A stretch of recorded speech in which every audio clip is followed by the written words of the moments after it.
Welcome to this episode of my quick tips. Today we're going to have a look at the triplanar mapping in Arnold and how we can speed up changing the scale on multiple nodes.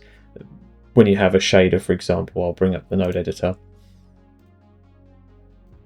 We have a shader here with ambient occlusion, albedo, roughness, normal, displacement, and we fed all of these into triplanar maps. So these are just standard triplanar maps. See, we've just got all the scales at default. I've changed the coordinate space to world, so they're all set up. But we don't want to, whenever we render the shot, we don't want to keep changing all of those X, Y, Z on each node. It will just be too time consuming.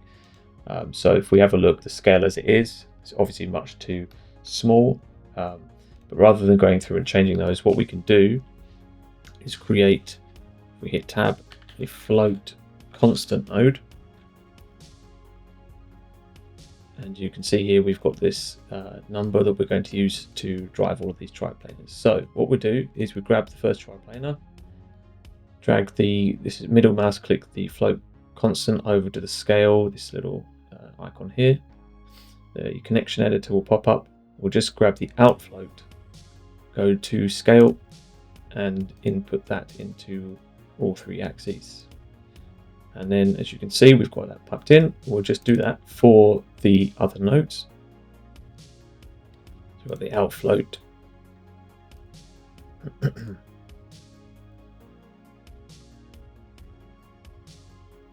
We'll just set this up.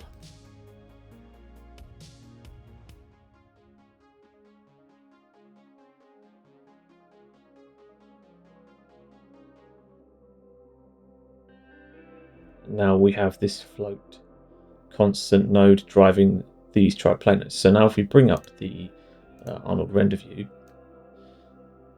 we'll just keep this image and let's change this to, let's say, 0.1.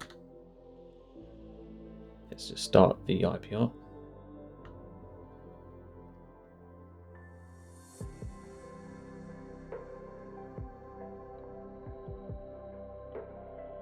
So it's still looking too small. So what we'll do is we'll just change that float again to 0.01. And you can see it's driving all of those different maps, so we don't have to go through and control each one separately. There we go. That's what we want. So as you can see, it's a very quick way to just update, and you can use that on other nodes like the AI image node as well, just to drive the UV repeat as well. So it's a very useful little setup there, and now we can just tweak it very quickly, even just for that extra setup time.